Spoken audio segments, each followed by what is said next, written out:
What is the plan for Cam Thomas going into next season? Should the Nets think about trading the young player who at times has seemed like a superstar and at other times has felt like he's become completely out of the rotation? It's an interesting debate about what the plan is for Thomas going forward. We'll talk about all that and more coming up after the theme music. You are Locked On Nets, your daily Brooklyn Nets podcast. Part of the Locked On Podcast Network, your team every day.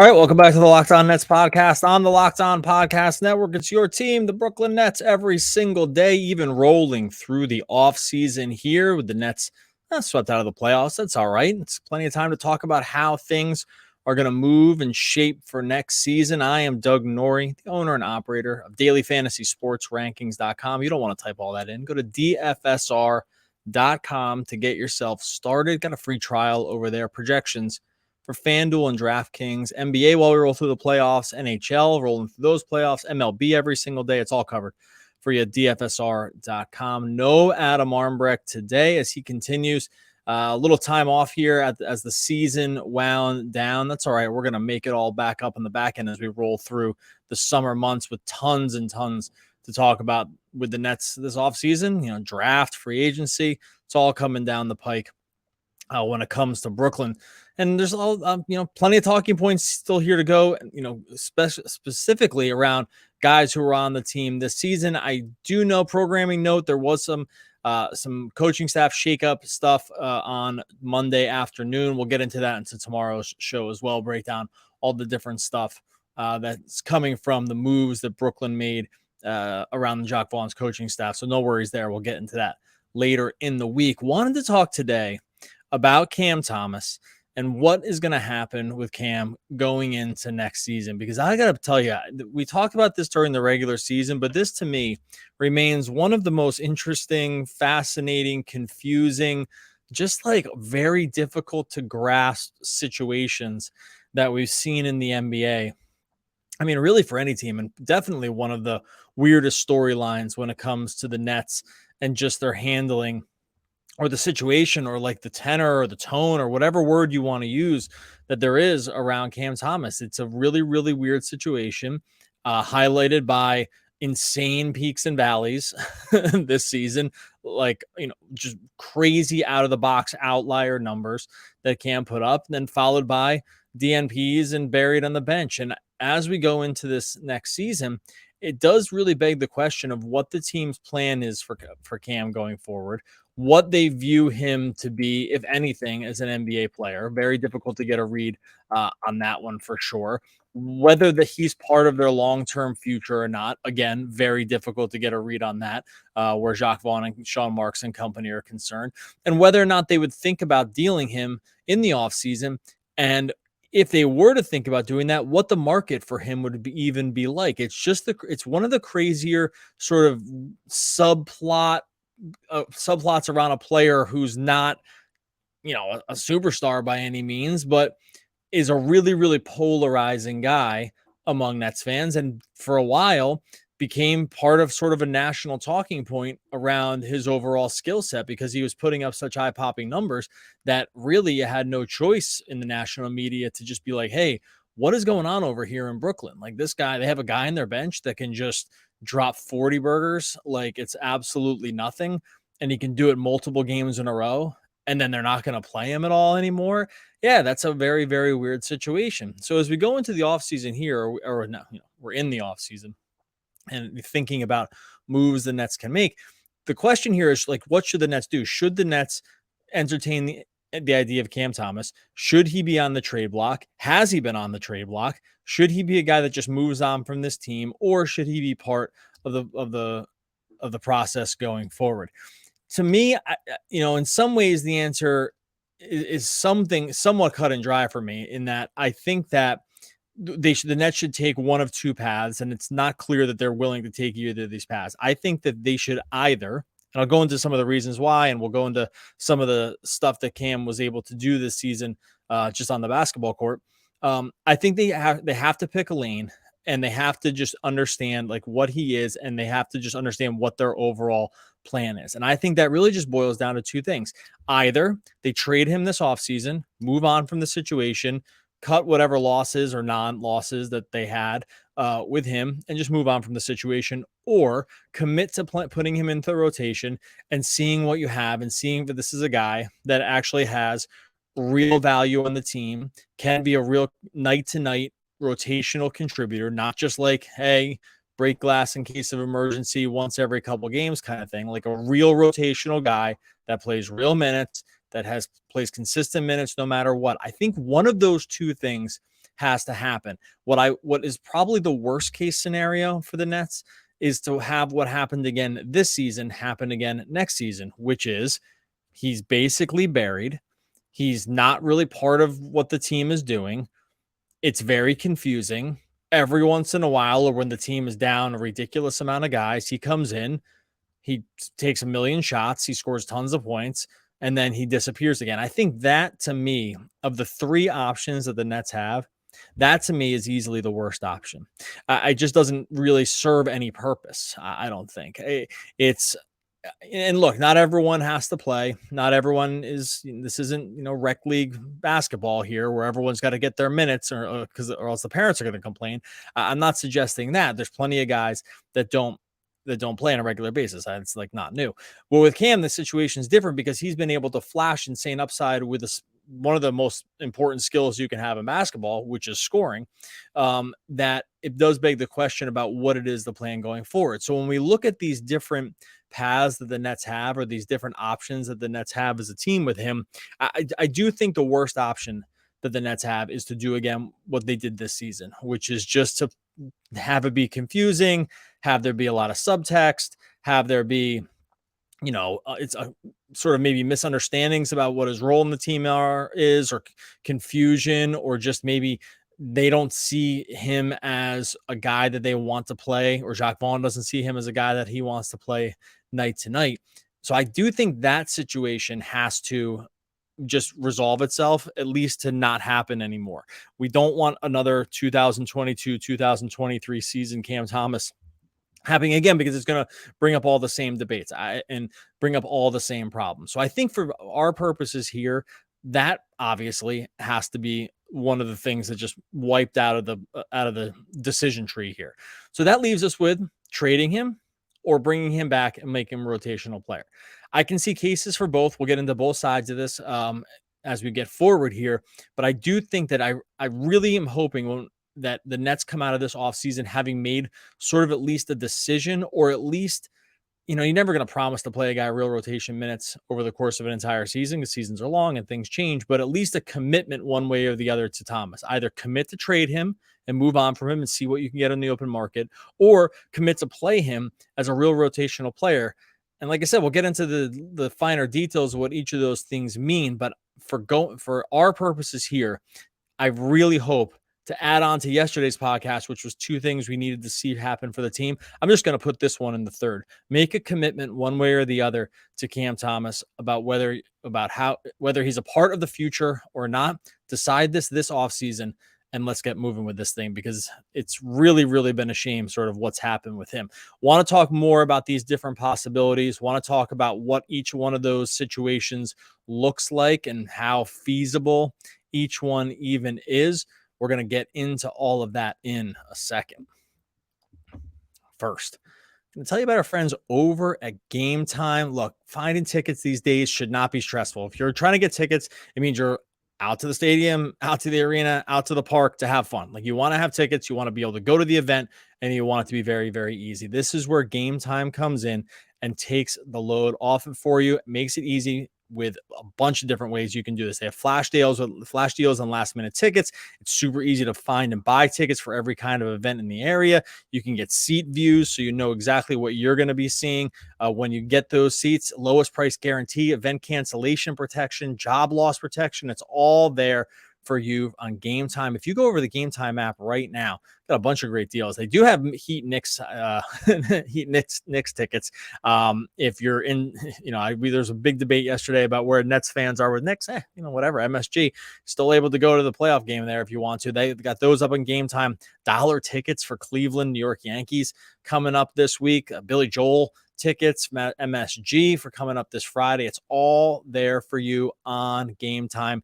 They make buying tickets very, very easy. All you're going to do right now is you're going to download the Game Time app. You're going to create an account. You're going to use the code LOCKEDONNBA for $20 off your first purchase. Terms apply. Create an account. Redeem the code LOCKEDONNBA for $20 off. Download Game Time today. Last minute tickets. Lowest price guaranteed. All right, so let's talk about what it means to either trade Cam or to keep him on the team. Let's start with keeping him on the team for the purposes of just be able to highlight some of the stuff that this dude did this year, because I buried it a little bit in the first part about just some of the eye-popping numbers that Cam was able to put up over the course of the season in what I would call limited opportunities to actually, sort of unleash what he can do. Obviously, we know the big stretch here for him was that stretch in early February where Durant was hurt. Kyrie Irving had requested a trade. It's pushing up against the trade deadline. The Nets are really, really down on guys. It's very confusing about what's going to be happening over the course of the next, couple days and weeks for the season. Nets were in a time of flux. Irving is out the door. In those 3 games where he basically got in there and played max minutes. First game was against Washington on this 4th. Then he played against the Clippers on the 6th. And then it was a back-to-back. They played Phoenix on the 7th. Cam dropped 44 points in the first one, 47 in the second one, and 43 in the third one. That was the stretch that had everyone.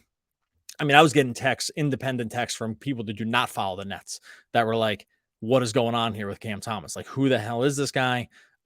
How have the Nets not been playing him? How are we just seeing this right now? This is absolutely ridiculous. The efficiency was through the roof. 16 for 23 from the field that first game, 15 for 29 in the second game, 11 for 23 in the third. Was able shot threes at like a 60% rate, got to the line 20 times in that third game against the Suns. These numbers are crazy. Like, these are crazy efficient numbers. Okay, yeah, Nets lost 2 of those 3 games. They were playing with basically a skeleton crew of guys.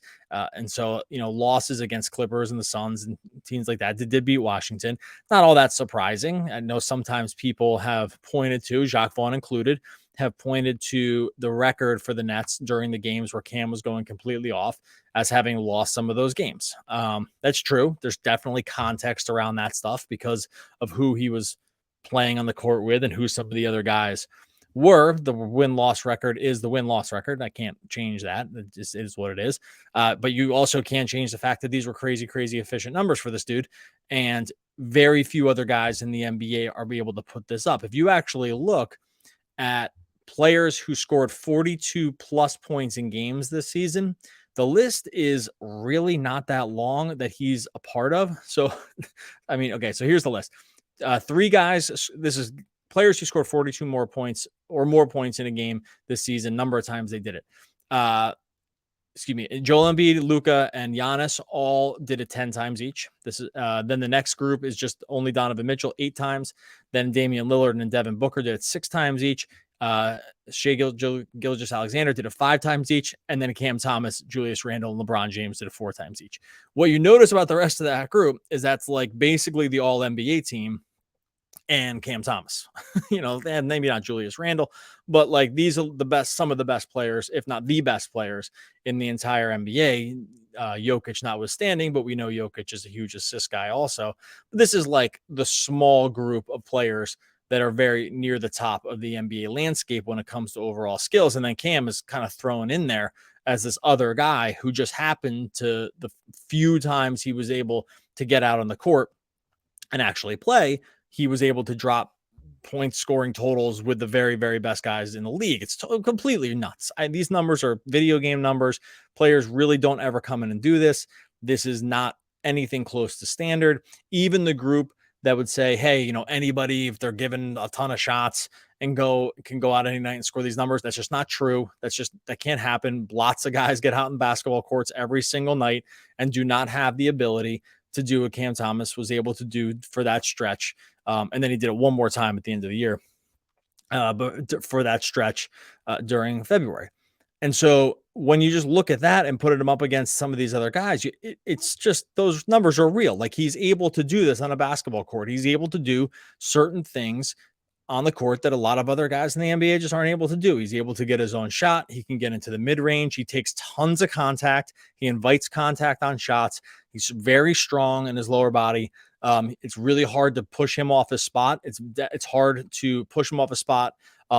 He's able to initiate contact in the air and still can maintain control in order to get a shot off. He can put shots in at crazy, weird angles.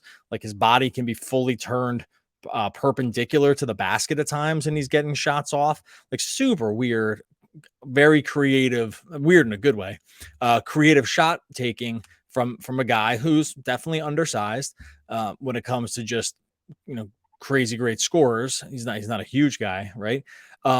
And he's just able to do this with a list of guys, like I just put for you, that you would list as most of the list of if I just asked you who the best players in the league were, that'd be basically the list. And there's a few other guys that would get thrown in there. And then there's Cam Thomas. So here's the case for not trading him. Why you should not trade him. The reason you would not trade him is because it's just very hard to cultivate a player at all that can do any of these things. Does he have deficiencies in his game? Definitely. The defense is bad, right? There's no other way around it. He really doesn't run a ton of pick and roll. Like, he's not a great passer. He doesn't look to pass a lot. His read and react stuff is not very good.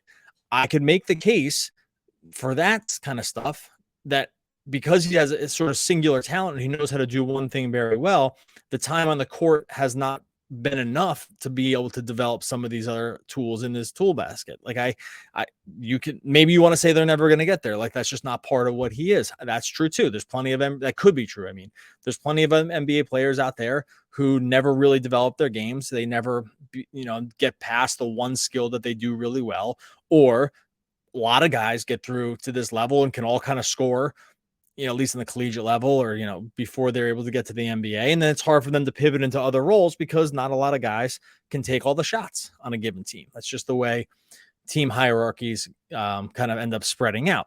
With Cam, because he clearly can score at the NBA level. There's no debate there. Like, that is proven. He can do it. He can do it with some of the best guys. It's not a fluke. Yeah, some of these numbers were probably a little run hot, or a lot of run hot, and still there's other guys that can't do this. The case to not trade him would be because you actually have a guy that can do arguably the most important thing on the NBA court, which is score on a consistent level if given the chance. And it's sort of your duty as a team to hone and cultivate the other parts of his game, train it into him to be able to do the other things to make him a really, really dangerous weapon. If you believe that is at all possible, it is your duty as an NBA team, an NBA coaching staff, an NBA development staff to make that happen, because it's hard to create guys like this that can just come out and basically unwrap the box and go do it. Like, he was doing it in summer league his first year. He's been able to do this basically since he hit the NBA. I would say it's a failing of the coaching staff to not be able to either sort of reel this in or hone this in some kind of way that can be beneficial to the team on a night-to-night basis. This is what makes this situation really, really weird. We don't know all the subtext that has gone on here. It's not totally clear, although it doesn't seem like there's any great love lost. It doesn't seem like it's, massively great shakes in terms of the relationship between the coaching staff and Cam Thomas. And still, it just ends up being a very, very confusing situation. The case to not trade him, though, is that you have a guy on the team that can already do something that you really need to have work for you as an NBA team. And then it has to be your marching orders as a staff to go out and say, we're going to figure out how it is that we can use this to our advantage. You cannot use it to your advantage if he's just buried in the bench. Maybe they think they can't get through to him. I'm not exactly sure, but going into next season, my strong, my strong feeling here is that trading him would be a mistake if you think that there's any chance that you're going to be able to sort of harness what it is he can do on the basketball court. Because what he can do on the basketball court, at least in this one area, is really, really special. And I don't think you want to just cut bait because maybe you can't figure out how to make it work with around some of those other parts. It's not always an easy situation. Some of these answers aren't super, super cut and dry. But it does seem to me like that is that is the more preferable to me path going forward for this team. I do have some more to talk about here in a second. I want to get into the idea of what it would look like to actually trade him and what even the market will be. We'll get into that in a second. First, going to tell you about our friends over at Prize Picks. Prize Picks is daily fantasy made easy every day of the NBA playoffs and finals. One Prize Picks user will win a chance of becoming a millionaire. One entry placed after 8 a.m. Eastern on Prize Picks will be randomly selected each day, and whoever placed that entry will be given a 6-pick flex with the following payouts. You can get 6 picks correct. That's $1 million. 5, 80,000. 4, 16,000. You can get all the details at prizepicks.com/million. You got to opt in at that link to be eligible for the $1 million entry. Prize Picks is daily fantasy made easy. All you're doing is you're making entries on Prize Picks. You're going more or less than the player projections. Like in the NBA, you're going more or less on points, rebounds, assists, steals, blocks. Really for anybody playing in the games on a given night as we roll through the playoffs. You get every other sport too. MLB, NFL is when that season comes around. NHL going. PGA still got some majors. Prize Picks got you covered in every area. Download the Prize Picks app or go to prizepicks.com to sign up to play daily fantasy sports. First-time users can receive 100% instant deposit match up to $100. You have to make sure that you use the promo code locked on at sign up for that instant deposit. Match up to $100. If you deposit $100, Prize Picks will give you $100. Use the promo code locked on at sign up for an instant deposit match up to $100. Prize Picks. It's daily fantasy made easy. All right. So if they end up not wanting to, move with Cam Thomas forward, or, the situation gets out of control, or they just feel like it's a time that they just move on from Cam Thomas, trading him is an option. Now, what would a trade market for Cam Thomas look like? That is very, very difficult. I actually, as hard as it is to read what the Brooklyn situation is, how they feel about Cam Thomas, I think it's equally difficult to figure out what the market for Cam Thomas even is when it comes to trades. I'm actually just not sure. And this is all to say, like, they've already might have tried to trade him. There's really been no rumors around that going into the deadline last year. It didn't feel like he was a guy that was on the block. He was put in a bunch of mock trades by some different industry folks.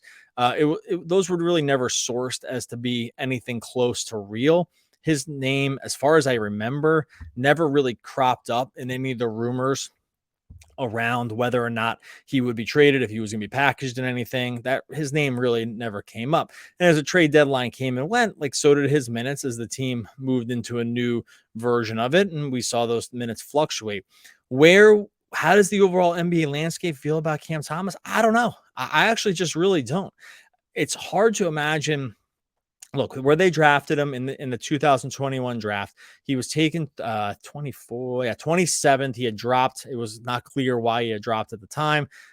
The Nets it wasn't like there was any huge value coming in and around him here. Bones Highland went one pick before. Jaden Springer, who's basically buried on the Sixers pick after. Obviously, the Nets drafted Day'Ron Sharpe, Santi Aldama, who got decent minutes here with the Grizzlies this season, was there. And then, like, the list after this, Isaiah Todd, Jeremiah Robinson Earl, some minutes for OKC, but not really. You have to go down to like Herbert Jones at 35 to find a guy who's really contributing at the end of the NBA level. And then, I had the Sunmu, but really nothing. It's not like the Nets took Cam Thomas at 21 and then there was like this bevy of value that showed up after. That's not really the case. Now, where would he slot in terms of NBA value now? I mean, do you think that he's played well enough to garner a first round pick? I have trouble seeing how that's even possible. Not with the way the Nets have handled him over the last few months and really the last couple of years. I mean, do you think other teams view Cam Thomas as a first round value? I definitely don't. You want to, is he like sort of going into his third year, confusing goods. I like that, like a la like a Roy Hachimura that left Washington this year. He went for a bunch of second round picks. It was Kendrick Nunn and 3 second round picks to the Lakers. He was a guy that was basically buried. He was a much higher draft pick with higher pedigree. The Lakers just threw a bunch of second rounders and got off Nunn's contract. I mean, do you see that as a comp for Cam Thomas? That's tar. I don't really know. I tend to think that Roy probably would have more of a market than Cam Thomas would, but just because of the overall physical attributes. But I could be wrong there. So, like, are you trading Cam Thomas for like second round picks? I don't see the Nets doing that either. So it's hard to know like where exactly other teams would view his overall skill set. It's not like the Nets have done anything to like boost his trade value at all. Not the way they handled those minutes down the second half of the season, or really the whole time. Like, it's not like they've helped this trade market at all. They've probably, if anything, I mean, not even probably, if anything, they've tanked it because of how little they played him and how sort of weird the vibes were coming out of Brooklyn when it came to this guy as a player. So even if like you thought that you could go to another team and be like, hey, give us X, Y, and Z. Look at this great guy. Like, the Nets can't even stand up on a case like that because they screwed up his rotational stuff so bad that what value could you even garner from it? You could never look another team in the eye and be like, yeah, we love this guy. He's amazing. That's clearly not the case. They don't play him. So how can you go to another team and say any of those things? So basically what you're hoping at that point is that another team sees something in him that the Nets clearly didn't, and isn't scared away by the fact that the Nets didn't play him at all, and like sort of wonder about what all the other subtext was. So I actually don't even know what the market would be for him, even if they decided they wanted to go this route. I mean, again, like a low first round pick, I don't really see it happening. Has he outplayed his draft slot? Yeah, when he's actually played, but I don't know if he's played enough to like actually be thought of as outplaying that slot. So it's not even like you can compare him to that and say, hey, he should have gone higher because look how well he's playing for us. It's a really crappy situation when it comes to this, because I do think the Nets have sort of boxed themselves in on what his overall value is also, just by being non-committal to the rotation minutes. Maybe for better or for worse. Like, did they let him go out there and just take his lumps? It doesn't seem like that's been the case. And sometimes that needs to happen with some of these younger guys in order to just really see what the overall future is for a player. I don't think that's actually happened with the Nets here. So I think when it comes down to it, should the Nets trade him? I don't think they would get value back requisite with whatever they could possibly get from him if they were to just go out and unleash him this season as a real rotational player. I think that's the best path for maybe trading him at another time, like when he's gotten a full year of consistent minutes under his belt, or he's just become a key contributor to your team and now he's part of the future too. I really think those are the options. I don't feel like the market's going to be there where anyone's going to feel super satisfied of what they can get back for him. And at that point, I think the Nets, really, their duty is to go out and make sure that they can get the most from him as a player, because I feel like that's the best path forward for the Nets. Okay, we're going to get out of here tomorrow, get into some of the coaching staff changes that the Nets went through on Monday with a big shakeup among the assistant coaches. Be able to dive in a little more detail on what some of those moves were and why the Nets made them. So we'll get into that tomorrow. In the meantime, make sure you are subscribed to Locked On Nets over on YouTube. Make sure you subscribe wherever you listen to podcasts as well. Podcast is free Monday through Friday. That's free because you click subscribe wherever you listen. And that's how we are able to keep coming at you like this, and love doing it all the way through the off season. Always get to this point of the podcast. I miss my man Adam. Need him back. Got to have him in here for the quotes from the great American poets. Always get here and just forget to cue one up. So we'll just say once again, Adam Armbrecht, one of the great American poets. We'll be back again tomorrow talking more Brooklyn Nets basketball.